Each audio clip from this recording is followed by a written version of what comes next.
Salut à tous, c'est BizBiz. Alors aujourd'hui l'épisode 749 du Zap Image. Comme d'habitude, je vous mets des images de foot d'actualité ou des images anciennes. On en parle un peu et c'est parti. Donc tout d'abord, n'hésitez pas à installer l'application OneFootball pour suivre toute l'actualité du foot. Les liens sont en description. Donc on va commencer avec la journée de Ligue 1 du week-end. On va surtout regarder les grosses équipes du championnat. Donc samedi, Marseille s'est imposé 2-1 contre Nîmes. Donc tout s'est joué en deuxième mi-temps. Hier, l'AS Saint-Etienne a fait 3-0 contre les Girondins de Bordeaux. Donc l'AS Saint-Etienne revient très fort sur Lyon, parce que Lyon s'est incliné vendredi soir 2-1 du côté de Nantes. Et le choc de cette journée, c'était hier soir, Lille contre le Paris Saint-Germain. Et Lille s'est imposé 5-1 contre le PSG. On va en parler juste après. Ensuite, un petit coup d'œil au classement après cette 32e journée de Ligue 1. Donc toujours première position, le PSG. Ça fait déjà 2 journées que vous avez plus de champion de France. Ils ont loupé le coche, donc peut-être le prochain match pour eux. Deuxième position, Lille, avec leur victoire. Ils confortent vraiment très bien leur deuxième place et certainement cette place qualificative pour la Champions League. Et troisième, Lyon, avec Saint-Etienne 4e et Marseille 5e. Donc ça va se jouer entre ces trois équipes-là pour la troisième place du championnat, la place qualificative pour la prochaine Champions League. Ensuite, on revient sur le choc entre Lille et le Paris Saint-Germain. Et Lille a explosé le PSG hier 5-1. Donc le PSG après a joué à 10 contre 11 pendant quasiment 1 heure de jeu vu que Bernat a pris un carton rouge. Et ça a plombé, on peut dire, cette équipe parisienne. Donc le PSG s'incline lourdement et devra encore patienter pour être sacré champion. On peut voir tous les buteurs de la rencontre. Ensuite, on continue sur cette affiche. On peut voir que le PSG a concédé face au LOSC sa plus lourde défaite en Ligue 1 depuis l'arrivée des Qataris. Donc le Qatar a racheté le PSG en 2011. Donc ça faisait 8 ans que le PSG n'avait pas pris autant de buts voilà, en Ligue 1. Donc pour continuer avec lui, c'est la première fois en 19 ans cette fois-ci que le PSG encaisse au moins 5 buts lors d'un match de Ligue 1. La dernière fois, c'était le 2 décembre 2000 à Sedan sur le même score. Ils avaient pris 5-1. Ça faisait plus de 19 ans que le Paris Saint-Germain n'avait pas pris quand même 5 buts en championnat. Ensuite, une déclaration de Thomas Tuchel, complètement dépité, on peut dire, à la fin du match. En conférence de presse, il a dit: il manque tous les joueurs, c'est trop. Depuis 2 semaines, on fait des entraînements à 12, 13, 14. Je dois protéger mes joueurs à 10. C'était super dur parce que déjà hier, dans le match, Thomas Meunier et Thiago Silva sont sortis sur blessure. Bernat a pris un carton rouge, il est suspendu pour le prochain match. La même chose pour Marco Verratti. Donc le PSG, c'est la crise niveau joueur. Pourtant, ils ont énormément d'argent.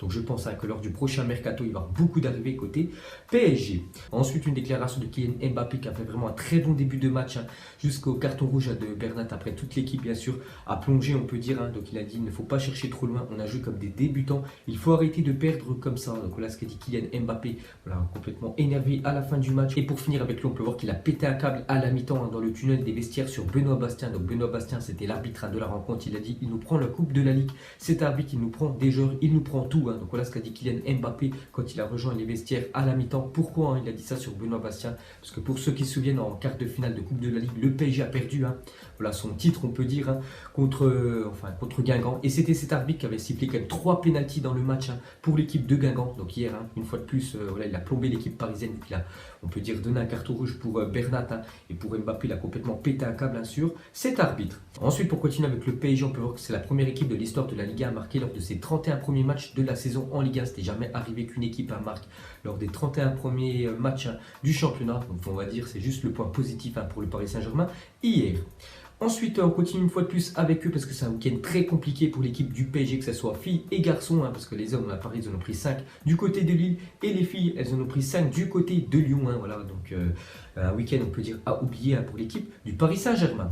Et pour finir sur cette affiche, on va terminer avec Nicolas Pepe, inscrit 19 buts et délivré 10 passes décisives cette saison en Ligue 1, certainement sa dernière année du côté de Lille, parce qu'il coûte très cher maintenant. Nicolas Pepe, c'est le moment de vendre voilà, pour Lille, parce qu'ils vont récolter un gros chèque, je pense aux alentours des 4 millions d'euros pour l'attaquant ivoirien qui est très bon. Moi je kifferais le voir du côté du Paris Saint-Germain. Donc encore hier, il a encore fait un énorme match, l'attaquant ivoirien.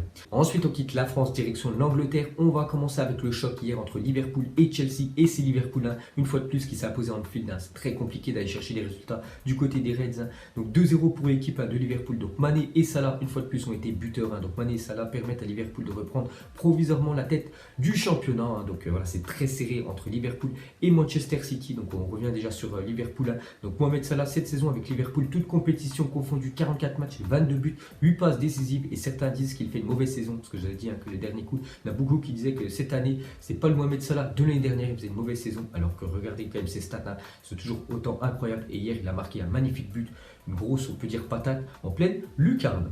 Ensuite, on va parler de l'autre équipe voilà, qui a la lutte, on peut dire, avec Liverpool. C'est Manchester City, quelques heures plus tôt, qui jouait du côté de Crystal Palace. Et eux aussi lâchent pas de points, vu qu'ils se sont imposés 3-1. On peut voir que Raheem Sterling a inscrit un doublé. Ensuite, regardez les matchs restants pour Liverpool et pour Manchester City. On peut dire calendrier plus favorable quand même pour l'équipe de Liverpool qui va rencontrer Cardiff à 18e, Huddersfield 20e et Newcastle 15e et Wolverhampton 8e, alors que City, il reste encore des gros matchs. Donc Tottenham quand même qui est 3e et Manchester United 5e. Donc voilà, c'est très compliqué pour l'équipe de City. Donc je pense quand même que ces deux équipes-là peuvent tout gagner jusqu'à la fin de saison. Donc s'ils gagnent tout, ce serait voilà, Manchester City qui serait champion d'Angleterre. Ensuite, on continue avec une autre affiche. Hier en Angleterre, c'était Manchester United qui jouait contre West Ham. Et victoire d'United 2-1 grâce à Paul Pogba, les gars. Doublé du buteur français. Bon, après, c'est 2 buts sur penalty. Il faut quand même les marquer, les penalty. Donc, regardez comme les stats de Paul Pogba cette saison en première ligue. Donc, 30 matchs, 13 buts, 9 passes décisives. C'est quand même exceptionnel pour un milieu de terrain. Et pour finir avec le championnat anglais, on va terminer avec Tottenham qui joue contre le dernier du championnat, la Lanterne Rouge, à Huddersfield, qui jouera l'année prochaine en deuxième division. Donc, ils sont imposés 4-0. Et on peut voir un triplé de l'ancien parisien Lucas. Et pour finir avec ce championnat anglais, un petit coup d'œil au classement. Donc toujours première position, Liverpool, 2 points d'avance sur Manchester City, mais Liverpool a un match en avance. On peut voir voilà, troisième position, Tottenham 4e, Chelsea avec un match en avance sur Manchester United et Arsenal. Donc ça va être très serré pour le titre, pour les places qualificatives en Ligue des Champions. Donc c'est vraiment palpitant cette fin de saison en Angleterre. Ensuite, on quitte la première ligue et direction la Liga. On va commencer avec un choc des extrêmes. C'était le dernier qui recevait le premier, donc Huesca contre le Barça. Donc pas grand chose à dire, 0-0. Après, c'était l'équipe quasiment bis, l'équipe B, on peut dire, du FC Barcelone. Parce que beaucoup de cadres ont été laissés au repos pour ce match de Ligue des Champions mardi contre Manchester United. Donc le Barça concède le match nul avec une équipe remaniée.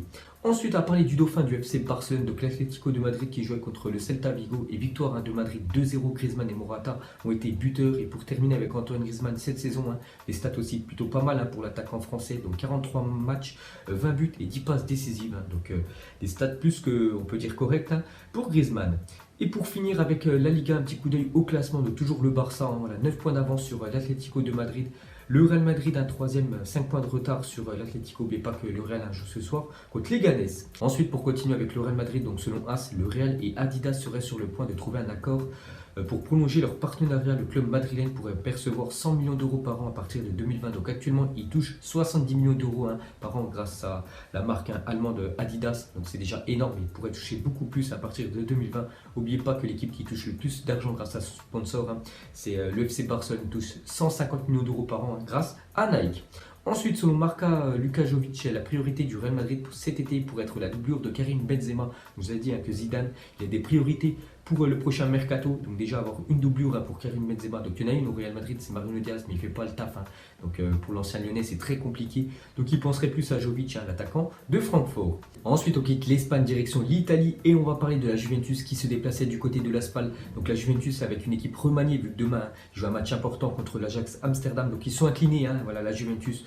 Donc on peut voir voilà, les buteurs, on peut voir que Moiskin, une fois de plus, a été buteur pour l'équipe de la Juve. Donc Moiskin est devenu le plus jeune joueur à marquer dans 4 matchs consécutifs dans l'histoire de la Serie A. Donc il fait tomber les records quand même, l'attaquant italien. Et pour finir avec lui, Moiskin, 19 ans, ne s'arrête plus de marquer. Regardez sur ses derniers matchs, à chaque fois il a marqué au moins minimum un but. Ensuite, on continue avec le championnat italien. On va parler de l'Inter qui se déplaçait du côté de Frosinone et victoire 3-1 de l'équipe de Milan. Ensuite, un autre match, c'est le Chievo, dernier, qui joue contre Naples, le deuxième. Et Chievo s'est incliné 3-1 chez eux. Donc le Chievo, c'est officiel, ils joueront l'année prochaine en deuxième division italienne. Et pour finir avec les matchs en Italie, l'AC Milan qui jouait contre la Lazio de Rome. Donc ça, c'était un match important pour, on peut dire, la future Ligue des Champions, les 4 places qualificatives. Et c'est l'AC Milan qui a pris l'ascendant sur la Lazio grâce à Kessié. On peut voir qu'à la fin du match, Acerbi avait dit que la Lazio avait un meilleur effectif que Milan. Bakayoko avait répondu sur Twitter, ok, on se voit samedi. Donc ça, c'était en début de semaine dernière. Donc à la fin du match remporté 1-0 par le Milan, Bakayoko et Kessié ont célébré avec le maillot d'Acerbi. Une petite info sur cette rencontre. Et pour finir, un petit coup d'œil au classement. Donc toujours première position, la Juventus qui n'est toujours pas champion d'Italie. Bon, ça va arriver dans quelques semaines. Donc Naples, deuxième position. Donc entre l'Inter, l'AC Milan, AS Roma, Atalanta et Torino, c'est toujours très serré pour voilà, qui accompagnera, on peut dire, la Juventus et Naples l'année prochaine en Champions League. Ensuite, un petit détour en Allemagne. On va parler du Bayern Munich après le 5-0 qu'ils avaient fait la semaine dernière dernière contre le Borussia Dortmund. Donc ils ont confirmé une fois de plus contre Düsseldorf 4-1, une équipe qui leur a posé des soucis au match aller vu qu'ils avaient fait 3 partout contre ce promu allemand. On peut voir que Kingsley Coman a inscrit un doublé après sa bagarre la semaine dernière. Ensuite, on va parler de l'autre grosse équipe en Allemagne, le Borussia Dortmund, qui s'est imposé 2-1 contre Mayence. Et on peut voir que c'est Jadon Sancho qui a inscrit un doublé pour l'attaquant anglais. Regardez quand même ses stats. Donc à 19 ans et 19 jours, Jadon Sancho est devenu le plus jeune joueur à inscrire 11 buts dans l'histoire de la Bundesliga. Donc, il a fait aussi beaucoup de passes décisives. Donc un futur crack, l'attaquant anglais. Et pour finir avec le championnat, on peut dire allemand, un petit coup d'œil au classement. De toujours première position, le Bayern qui a un point de plus sur le Borussia Dortmund. Donc voilà, ça va se jouer aussi à rien, on peut dire, pour ce titre en Allemagne. Ensuite, une très mauvaise nouvelle pour l'équipe de l'Ajax Amsterdam. Donc c'est toujours pas officiel, mais ça sent pas bon. C'est quand même Frenkie de Jong a touché aux ischios. Donc il a joué avec son équipe de l'Ajax samedi. Et en fait, il est sorti avant la demi-heure de jeu à cause d'une blessure. Mais pas que demain, l'Ajax se déplace du côté de Turin pour ce match de Ligue des Champions. Donc il pourrait être privé de son milieu Frenkie de Jong. Donc ce sera un gros coup dur pour l'équipe de Amsterdam. Ensuite, on va parler de l'équipe de France. eFoot a été sacrée hier championne du monde. Félicitations à Dax FIFA et Maestro 99 d'avoir inscrit la première étoile sur ce maillot. En fait, hier, c'était la première fois qu'une Coupe du Monde sur le jeu FIFA a été organisée. Donc, c'était en duo, on peut dire. On peut voir que c'est l'équipe de France qui a gagné cette Coupe du Monde. Donc, ils ont battu l'Argentine en finale. Ensuite, un petit coup d'œil à l'indice UEFA après cette semaine de Coupe d'Europe. N'oubliez pas que ça reprend demain. Donc, c'est sur les 5 dernières années. On peut voir que c'est toujours l'Espagne en première position. Bon, après, ils gagnent beaucoup de fois. On peut dire la Ligue des Champions, donc ça rapporte beaucoup de points. Donc Angleterre 2e, 3e, Italie 4e, Allemagne et toujours la France 5e. Donc on a pas mal de points quand même d'avance sur la Russie qui nous talonne. Mais ce serait bien d'essayer d'accrocher la 4e place par rapport à l'Allemagne. Mais bon, on est encore très loin derrière eux. Donc si on arriverait 4e, on aurait 4 places qualificatives chaque année en Champions League. Ensuite, officiel, les Young Boys sont champions de Suisse pour la 2e année consécutive. Donc bravo à ce club, deuxième fois d'affilée qui remporte le championnat de Suisse. Donc voilà les gars, la fin de Zappy Match 749. Donc si ça vous a plu, un petit like. Et nous on se retrouve demain pour le Zappy Match 750 en parlant beaucoup voilà, de la Ligue des Champions qui reprend demain. Ciao à tous. Donc on l'a maquillé avec des mensonges. Ego son âme est moche, plus qu'à la maquiller avec des mensonges. Je sais pas ce qui se passe dans ma tête. Parfois, je voudrais sauver la terre. Parfois, je voudrais la voir brûler. Ça va pas trop, je roule un terre. Trop de haine pour 9 mètres carrés. Tristesse, faut pas.